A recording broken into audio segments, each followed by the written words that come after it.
Good morning everyone. আমাদের নতুন উড়ানিয়ানরা তোমাদের সকলকে আমাদের পিডাব্লিউর প্ল্যাটফর্মে অনেক ওয়েলকাম। আমি তোমাদের সুহেনা ম্যাম, তোমাদের ফার্স্ট চ্যাপ্টারের অর্থাৎ ফিজিক্যাল সায়েন্সের ফার্স্ট চ্যাপ্টারের পরিবেশের জন্য ভাবনা চ্যাপ্টারের যে ডিপিপি গেছিলো তার সলিউশন ভিডিও নিয়ে চলে এসেছি। তো চলো দেখা যাক ফার্স্ট কোশ্চেন আমাদের কী ছিল। বলা হয়েছে বায়ুমণ্ডলের উষ্ণতম স্তর কোনটি।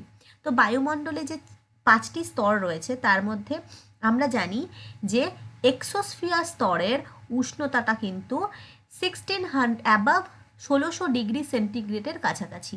তো বুঝতেই পারছো যে থার্মোস্ফিয়ারের টেম্পারেচার 1200 ডিগ্রি সেন্টিগ্রেডের কাছাকাছি এবং তার থেকেও বেশি হচ্ছে এক্সোস্ফিয়ার রিজিয়নের টেম্পারেচার। সেটা কত? 1600 ডিগ্রি সেন্টিগ্রেডের কাছাকাছি। আর 1200 ডিগ্রি কোথায়? থার্মোস্ফিয়ার রিজিয়নে। ঠিক আছে। আর ট্রপোস্ফিয়ার রিজিয়নে তো জানোই, স্ট্র্যাটোস্ফিয়ার রিজিয়নে তো জানোই যে একদম ঊর্ধ্ব স্তরে 0 ডিগ্রি বা 0 থেকে সামথিং 10 ডিগ্রির মধ্যে থাকে। তো সব থেকে উষ্ণতম স্তর কিন্তু এক্সোস্ফিয়ার রিজিয়ন। তো আশা করি সকলে বুঝতে পেরেছো। তো চলো নেক্সট কোশ্চেনের দিকে চলে যাই।